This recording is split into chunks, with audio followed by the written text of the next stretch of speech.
Hey,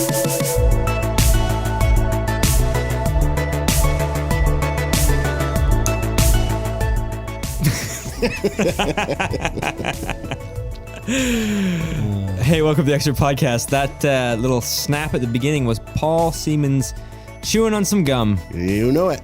Paul, it's good to have you back on the show. Hey, it's great to be here, Daniel. Thank you. You're a friend of the show, and we like having you. Well, I'm glad I'm a friend. Yeah, and it's good to have you back. We've been trying to line this up and get you on here for the last little while, and you've been unavailable. You're a very busy man. Yeah, well, ministry's busy. It's a true story. What do you do around here, Paul? Well, I'm a care pastor here at Northview, so I meet with a number of people to talk about stuff that comes up in their lives. So I get single guys coming in talking about relationships that they're having issues with, or we get people coming in to our ministry who have identity issues or struggling with depression or marriage issues or parenting issues, or there's a lot of stuff that people come in to talk about. And sometimes really good stuff too. Sometimes it's a guy going, "Hey, I want to know how like there's a girl I like, how should I approach her? They're wondering how to move forward in a relationship in a godly way." So yeah, so it's good. It's a great job. Good ministry. I love being a part of it. And you do some preaching on the side too. I do. And I preached 2 weeks ago in Mission. Yeah, you bet. Also joined, well, not in the recording studio. We actually got booted out of there. Johnny Markin, a.k.a. the Sheriff, is doing some recording. And so we're up in the unsupervised nursery. There's some weird stuff in here, Dan. So, yeah. So who are you, by the way? My name is Luke. This is Luke Hey, Friesen. Luke Friesen's our high school pastor here. Luke Friesen is my best friend. Hey, guys. I'm Dan's best friend, Luke, high school pastor. He's also a high school pastor. So glad you're here. Mm-hmm. I'm glad to be in here. In the unsupervised nursery. Yeah, this is actually where I actually come here lots, guys, if you didn't know that. That's why? It's a great place to take naps. Or read silently and no one bothers you here. Oh, yeah, so that's real nice. Right. Guys, there's been some devastating stuff happening in the news lately.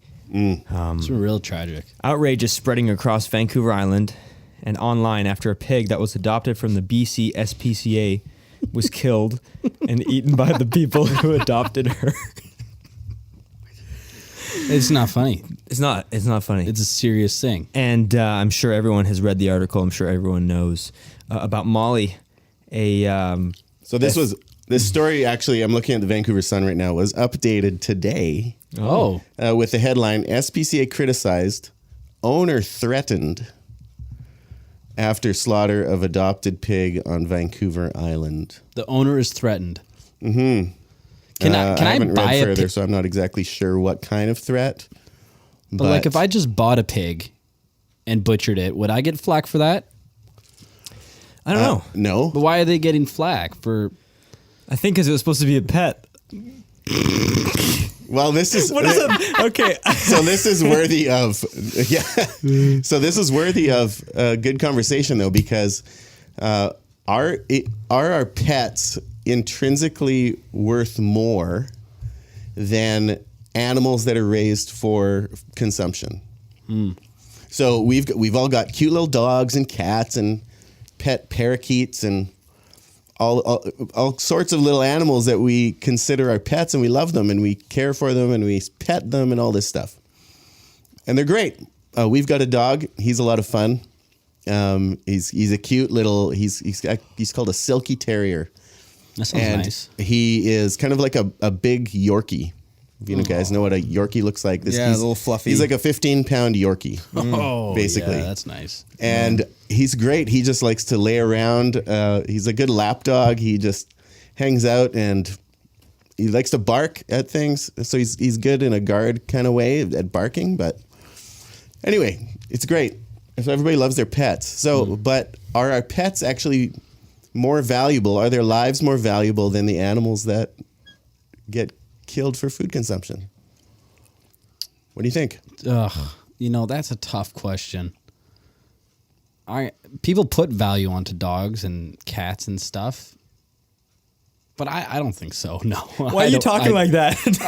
Because I really don't care. You don't care at all? No. Like, if you own an animal, that's great. But as the SPCA says, and the rules in Canada is, once that animal belongs to you, you have every right to do whatever you want with it as long as it's not abuse.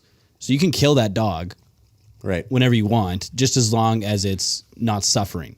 Right. So, I mean, like, you can give value to animals, I guess, but I mean, no, I don't think so. Yeah. I think as Christians, we're supposed to value life in general and animals' lives and care for, the world. Yeah. But I don't know if, so we shouldn't be causing these animals to suffer. No, of course That's not. exactly where I am. But yeah, I don't know. In the case of a pig, it just doesn't seem like an animal you'd have for a pet. That's why I find this funny. People do have pot-bellied pigs. Like they're smaller. They're so cute. They're a smaller pig. And there's miniature pigs too. And I knew people. I don't know. My wife Carla had a coworker actually who had a couple of pet pigs who actually lived in the house with them instead of dogs. And they're cute. I can't remember what their names were or anything, but Porky and Babe. Yeah. No. Or they weren't. Oh yeah. Or Molly. The name of this pig who saw a tragic end. Or the one story of that one pig called Chris P. Bacon. Did you hear that? No. Like Chris, CHRIS, and then P. Bacon. There was this pig that had no back legs, and so they put wheels on it. And the news anchor was telling a story about Chris P. Bacon, and he couldn't contain himself because he was just laughing so hard. So this actually happened. Yeah. Chris P. And a news Bacon. anchor just he couldn't control it because his news was a pig. Oh my Do you guys goodness. find it really That's strange funny. how people will lose their minds over an animal being killed? But oftentimes when, to get really, I guess, serious with this, we see kids who are suffering. So like in Africa, or even kids who are aborted, but everyone's silent on it. I find that fascinating. So that's part of the reason I find this so funny is the outrage and the irony and the fact that we almost value this pig more than we do other human beings. Yeah.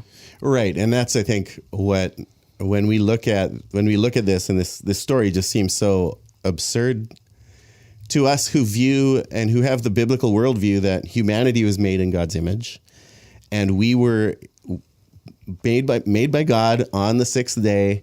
We're the ones that He's put His image on, that He has given His gifts to, such as the ability of language and create music and communication with each other, and the ability to be creative and have thought. And He's given us so many gifts, and so humanity is intrinsically more valuable than the other creatures of creation. Now, that doesn't mean that we have the right to abuse them, but we're supposed to steward them well.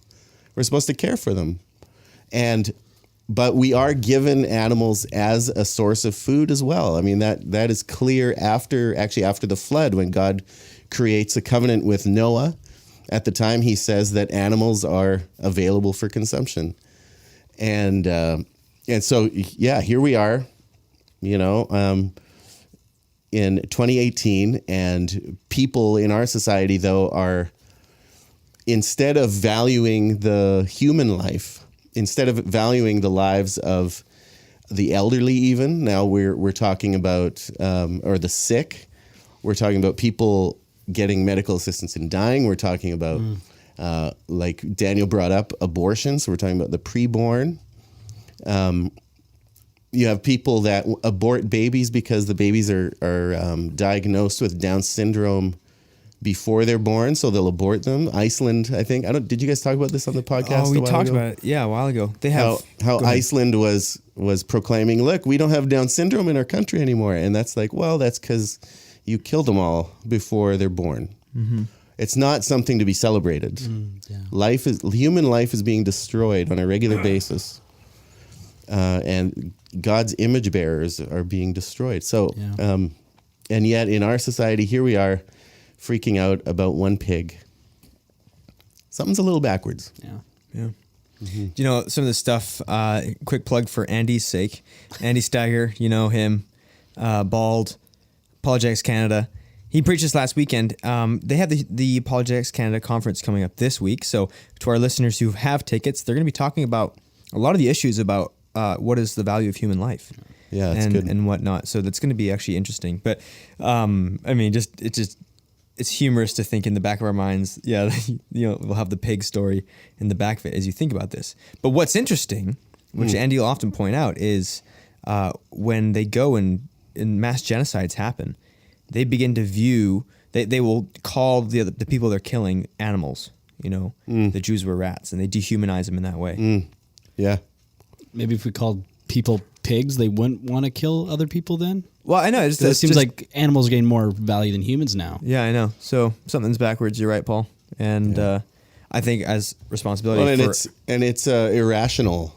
Yeah. Right? Like the thought, like you just said, right? So you think about all the sex abuse claims that have been coming out recently about people in Hollywood and celebrities, and lately the latest one, the lead singer of Headley, the Canadian band, right? Isn't he an Abbotsford guy? Abbotsford guy. He is, yeah. Went to MEI. And so then you'll see things online like men are pigs. Right. And it's like, well, okay, wait a sec. Like now we're degrading them, and yet you're wanting to elevate the life of a pig, but you're. So is it a compliment? But is that so there's an irrationality of thought in even in just the language that gets used sometimes. Yeah. Yeah. So if you're coming to the conference, this should be an interesting time. Speaking of, I guess, well, not irrationality, but we talked about Sodom and Gomorrah this weekend, which typically the city of Sodom is associated with a culture that's gone awry and gone out of control. And for a lot of people, this passage they look to it, and if you're not a Christian, it's still notorious to non-Christians that this God of the Bible is a God who would destroy an entire city and seemingly innocent people in that city. And so, we preached about this weekend. I had one of the sermons. I did the Sunday night one. Yeah. Nice. And Andy was in the main service, and they had Andrew Gulovich in mission, and we all preached about that. And guys, why do you think it is that people have such a hard issue with God destroying a city? Well, if you, so why don't you, Daniel, give us like a quick summary of how you and Andy both approach this? Sure. So I divided mine up kind of like a movie with 3 scenes. And so I tried to kind of tell the story of Abe having, at first, he has a bunch of visitors, 3 visitors who stop by his house, 2 of them angels and 1 of them God. And the angels leave to go towards Sodom. And then Abraham's found I'm speaking with God right now. And they begin to have a philosophical discussion where God's saying, I've sent my emissaries there. We're going to go see if Sodom should be destroyed and judged. And quickly, Abraham begins to question God, which is important to think about because he's questioning God's character is what he's really doing. He says something to the extent of, will not the judge of the earth do what is right? Are you really going to kill the righteous with the unrighteous? Yeah, right. The language in there is like, far be it from you, Lord. Yeah. Yeah. And, really, God, like maybe you should listen to me, Abraham, because I think I have a better way of going about this. And so he begins to whittle down and say, what if there's 50 righteous people? And God says, I won't destroy it. What if there's 45? I won't destroy it. What if there's 40, 30, 20, 10? And he whittles it down to the point where you begin to wonder, why is Abe sticking at this number 10? And that's roughly the number of his family. His nephew Lot lives in Sodom. And so he's trying to spare his nephew and get them out of there. And so I said, they end this discussion and Abe's kind of waiting for an answer from God to see whether it would be destroyed. That was the end of that scene. And then I went and told the story of Sodom and Gomorrah where the angels show up, things go pretty sideways pretty quickly. Yeah. And they tell the family, hey, Lot, get out of here. And his son-in-laws, future son-in-laws, don't want to leave. They think it's a joke. And literally the angels have to drag Lot and his daughters out of there. They're so gripped by the culture, they don't really want to leave. And they end up, being pulled away and rescued and saved. And Lot's wife turns back and goes to the city, and they are all wiped out by the fire that comes. Which is super interesting because that the area had lots of sulfur in the ground, and it also had a lot of they kind of like oil sands and whatnot. Yeah. And so as fire fell from the sky in this glorious display of power, the ground also lit on fire. Right. The ground ignited. So that's incredible You know, those people, they got it. they were Chris P. Bacon. Oh gosh, if you know what I'm saying, Luke. But gotcha. no, so they get judged, and then so I ended with that scene, and then I went to I said there's the third scene where you have Abraham, and he comes the next day, and he's staring at the burnt city, and then that's kind of his answer, is there were no righteous people there. And God only by his mercy brings Lot out of there, which enters into discussion about, you know, because is Lot righteous? Peter goes into talking about that and says he is. And ultimately, Lot was a man of faith. But in this moment, we see just a really poor performance and a poor execution of his faith. He's just kind of not doing so well. But yeah, the city's completely destroyed. And rightfully so, because they are in full rebellion against God. Which, you know, so we always ask the question, why do, you know, bad things happen to good people? Because we're okay with bad things happening to bad people. Yeah. Right? Larry Nassar, the guy who just was molesting, for the last 20 years, over 150 girls the in gymnastics. Gymnastics. Everyone's okay with him. Yeah, everyone's okay with him getting, you know, 175 years in prison. Right. We're totally, he deserves that. But we would never want to be on the other side of that, the ones getting that judgment.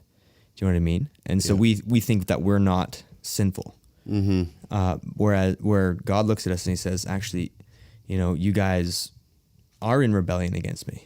And so you think you're righteous, but you're not. So then I talked about that and how the city gets destroyed, rightfully so. But then I compared it to the scene where you have Jonah looking down on Nineveh. But that city repents. Yes, right. And I contrasted the two and said, you know, you see God's justice in Sodom, but you also see God's mercy in Nineveh. And that both God's justice and God's mercy are on full display on the cross. And so that's where I ended the third scene. But that was the story. There you go. That was the whole outline. Paul, what do you think of that? That's fantastic. Okay. I really liked the way, I didn't sit in on your sermon, but your outline, it sounds very similar to what Andy did. Yeah, it was Andy didn't bring in Jonah at the end, and didn't talk about, you know, God's justice and mercy both being shown on the cross, because Jesus took the suffering, or he suffered in our place. He was shamed in our place, and he took God's wrath for our sin in our place. It was our sin that held him there, right? Yeah. Up on the cross, as we sing in, I don't know which song. Behold, how deep the Father's love for us. Yeah. Yeah. So when you think about that, and you think about the magnitude of what Christ went through for us, that's powerful. So yeah, great job bringing that in. Yeah. In that sermon. Luke, when you think about this story, you work with lots of high school guys. Yes. And you went to CBC Bible School. You know, how do your Columbia peers, Bible College. The Columbia Home of the Bible Bearcats. College. You know, how was that? How was this kind of topic received there? And how do your high school kids receive this? Do they think, yeah, this is true, or they kind of just not read it, or what do you think?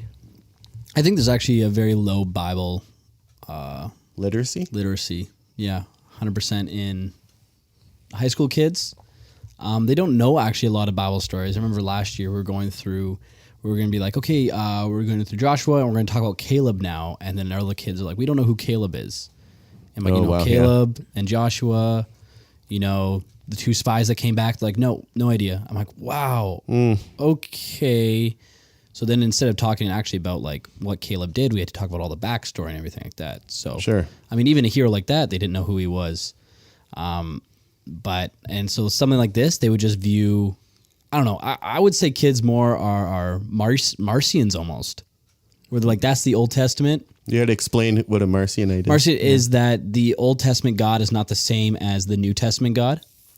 And so I think that's a lot of the baggage that high school kids come in with, because they get branded for believing in a God that would kill innocent people. Yeah. Right.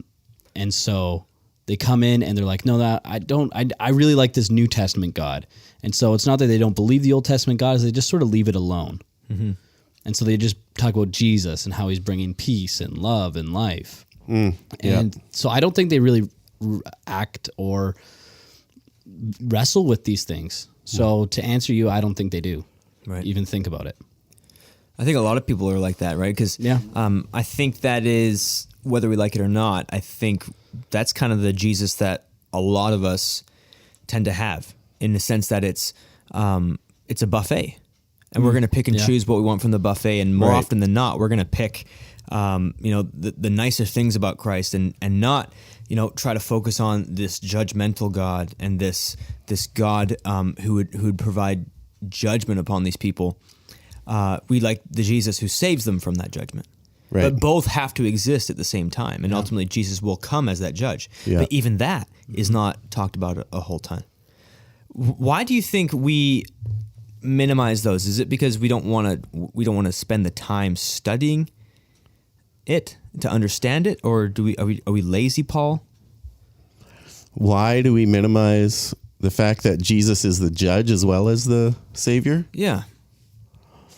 Yeah, I think it's because in our Bob and Larry growing up years, and don't I've the VeggieTales crack me up, right? It's funny, legitimately, but when you get to the end and it says God made you special and loves you very much, in a way that's true, but in a way it's very incomplete. Right. Yeah. Because yes, God made you, but you are a sinful human being, just like everybody else. And are you special? Yeah, you're unique. God knit you together in your mother's womb. Amen. No question that is true. But God, without Christ, God's wrath is actually upon you. We're condemned already, right? I think is it Romans, where Paul writes that, where we're those who are outside of the faith, outside of Christ, who haven't had Christ indwell their hearts through the Holy Spirit. We are, we're already condemned. We are standing under God's wrath, and that's a terrifying thing to think about. But really, if the fact of even telling the gospel to somebody, hey, did you know Jesus died for your sins? Well, why does that matter? Right? It only matters if there's actually going to be judgment for that sin. Right. But yeah, you're right. People don't want to talk about that for some reason. I guess that's just because the uncomfortableness of it, or the possible offense. I think people are, Christians in particular, are scared to offend others. And that's good. We don't want to offend them with who we are or the way we act or the words that we say. But the truth is that the gospel itself, when preached correctly, is offensive to our sensibilities. Yeah. And just because it's offensive, it doesn't cease to become the truth and be the truth. Mm-hmm. It's still the truth whether or not it's offensive to you or not. Yeah. Now, we have to temper that, though, by speaking the truth in love, Paul writes in Ephesians 4. Even if you have a brother who's sinning and you know he's sinning and you want to correct him, we're supposed to restore that person gently. Paul tells us in Galatians 6. So, yes, we need to express love and compassion and care for people when we talk with them about their sinfulness and about the gospel. But it does have to be truth and not just partial truth. Yeah. Mm-hmm. Yeah. It's interesting. So, again, this story with Sodom and Gomorrah, one of the things that I pointed out was one of the reasons that it was so difficult for Lot to leave the city was he began to look kind of like a sodomite, in the sense that before, when we last saw Lot, Abraham's nephew, Abraham went one way and Lot went the other, and he said, "I'm going to go put my tent near Sodom." And then we enter the story, and he's living in the center of the city. Like his house, his door is just off the gate of the city, which is the city center. Yeah. So he's right in the middle of it. So, and I think this is what happens to us as Christians sometimes is, we live in this culture, and sometimes these things begin to kind of blend into our lives. And I thought about two of them. One of them is individualism. We don't want to be told what to do. Yeah. We want to determine God how God should be. We want to determine the rules by which we should live in the best way. Mm-hmm. And then the other one I said was consumerism. What Lot doesn't want to leave all his stuff. He's attained it, and I think a lot of us, if we were told, do you want only God's word, or do you want a house on the beach with the white sand and all that? You kind of think, well, the second one sounds really nice, Can I have both somehow? Can I Right. mix them together and Yeah. and blend them? And I was saying that how this kind of bleeds into even us as Christians and how we have to be disciplined in trying to balance that and even choose God over the consumer things when we are faced with it. And that's not to say buying things is bad, but is that becoming your ultimate thing? And for Lot, that's one of the reasons it was hard for him to leave. And so the angels drag him out of there. Yeah. It's only by God's mercy that he is saved from that city, and it's only by God's mercy and grace that we're saved from our sin. Preach it, Paul. Well, it's only by God's mercy too that like Abraham got all that stuff too. Or because I Yeah. think, and also Lot by extension, because Lot was with Abraham in Egypt, correct? And so that they accumulated all the things from Pharaoh, and so but that was all done even because when Abe was there, he was not the hero in that situation. Yet God has been blessing him with all of these goods for when he leaves, and he's made great. He has all this, all these livestock and whatnot.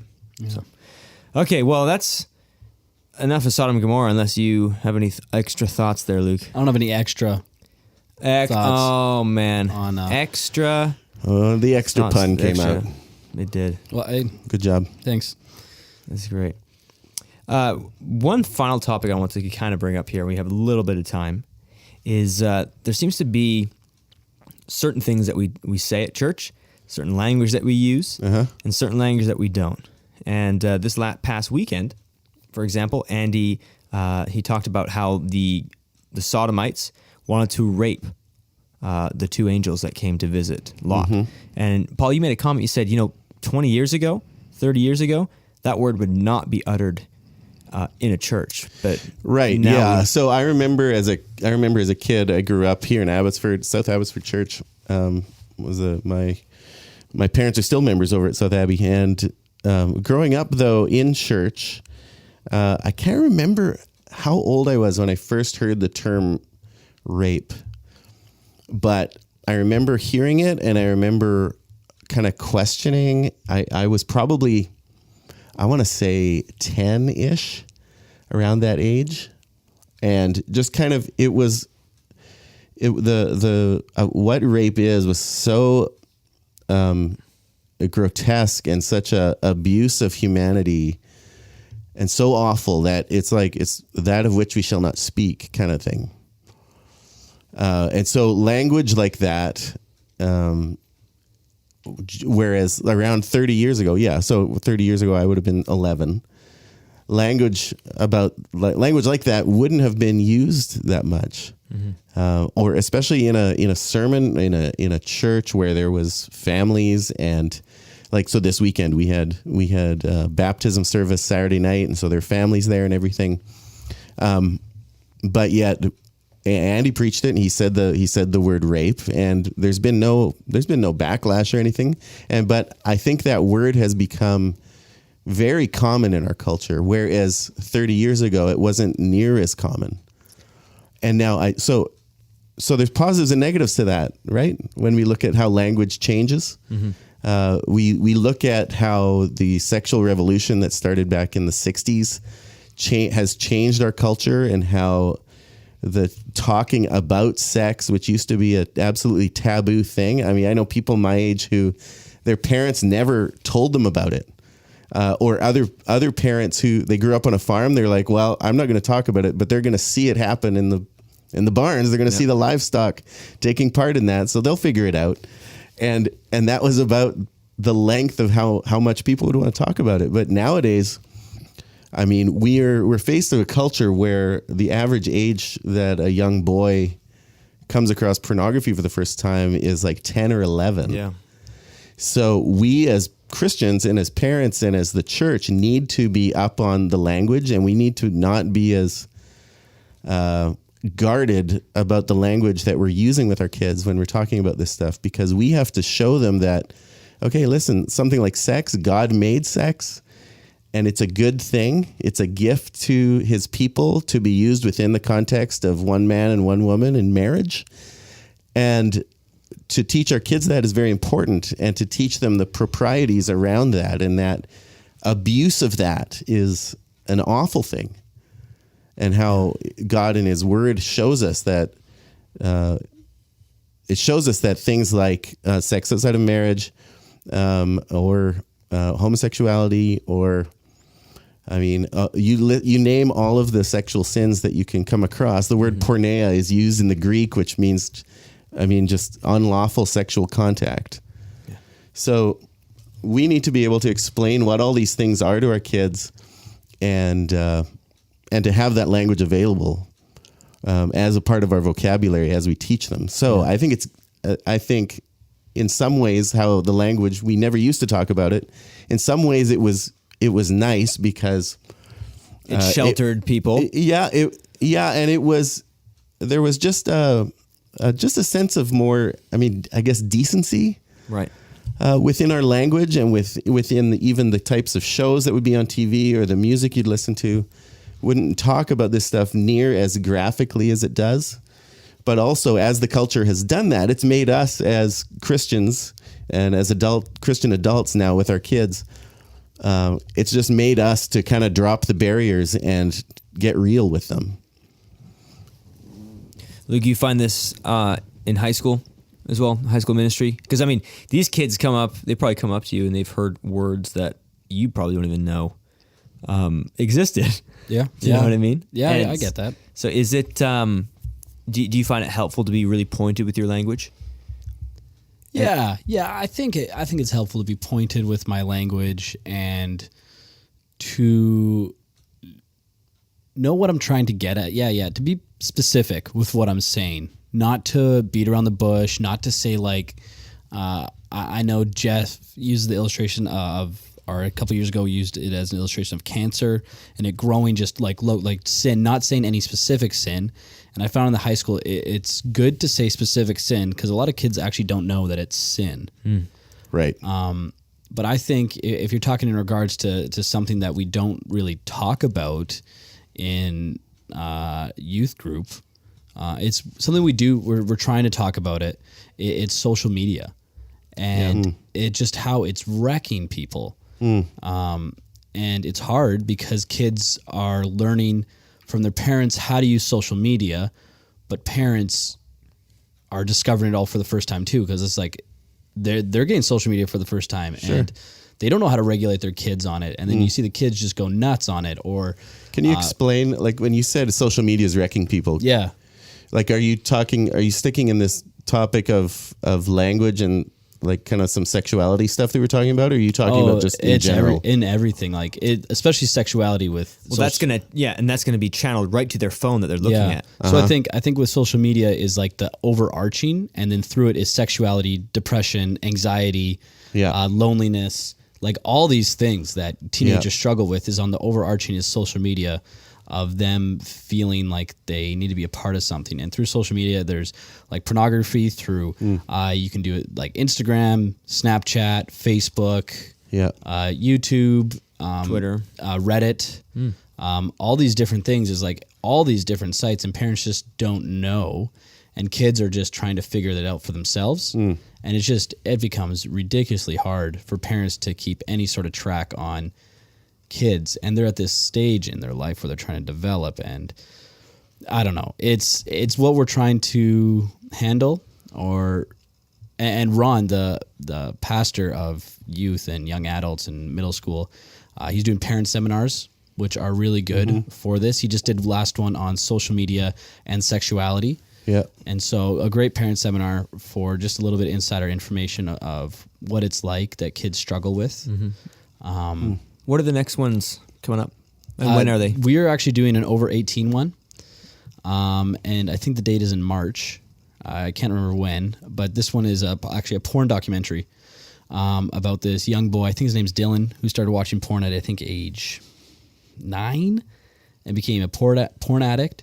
Like he would literally watch it and a foot away from him would be his mom.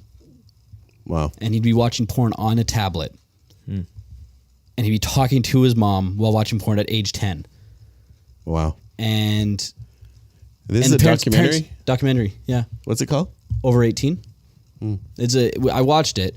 I wouldn't recommend it for high schoolers or middle schoolers, but I'd sure recommend it for adults to watch, especially with young kids. How easy it is for kids just to pick up something and just bloop, bloop, and they're on the internet and whatever. Yeah. And so the parents had no idea. For 3 years this was going on. No idea. Until one day the mom just picked up the iPad, looked at search history, and boom, it was all there. So, I mean, I'd say that's one of the biggest things that like we don't talk about because we just don't know how. And so social media, I think is because no one really tells teenagers how to use social media. I learned for myself how to use it, and I think I did not handle it well. And so, yeah, I think it can be very dangerous for kids and young adults and even adults because, I think it's a taboo subject still. Yeah. And that has added to this whole thing that we were talking about of how our language has had to change and the way that we disciple people, the way that so when we think of our kids, so myself, I have 2 high schoolers, one middle schooler and one elementary. And all of this has changed how we need to parent and we need to be adapting all the time in terms of how do we protect our kids from the stuff that's out there, but also allow them to use this to a level that so that they are not totally out of step with what's going on in our so that when they society. do graduate, they're like, well, what's all this? Oh, I'm going to go full like bar with all this and just like have no idea how to. Right. Yeah. Yeah. They have to have the tools. How do they navigate through the stuff in this world? Yeah. It's tough. Cool. Well, guys, I think we're out of time, but I appreciate you coming down to record this, and hopefully this is helpful to our listeners and whatnot. Yeah. And one thing, just quickly before we wrap up, just that whole, as we talk about this sexuality stuff and the gender stuff and the parenting stuff, if you have questions about that kind of stuff, or even the whole, we mentioned it briefly, there was the whole, all the sexual abuse stuff. There was a blog we put out this last week on Northview's website about a case in the U.S., that whole Larry Nassar case, actually. Right, yeah. And if you have questions or concerns or anything like that, feel free to email. You can email me through the care department, care@northview.org, or high school stuff. Is there a high school email? rfriesen@northview.org. There you go. And so but you don't have to sit on it. You don't have to dwell on it alone. There's pastors here, and we are happy to talk about it with you. Yeah, and we'd be happy to talk about it on the podcast. And if you want to ask a question to the podcast, email extra@northview.org, and we will try and get to that. Thank you, gentlemen, for your time, and thanks for listening. Thank you, Dan. See you. No, thank you, Luke. Dan. Thank you for hosting. Thank you. Oh, thanks, Brian, for doing this. Thanks, Brian, and thank you, Paul. Yes. And thanks for listening.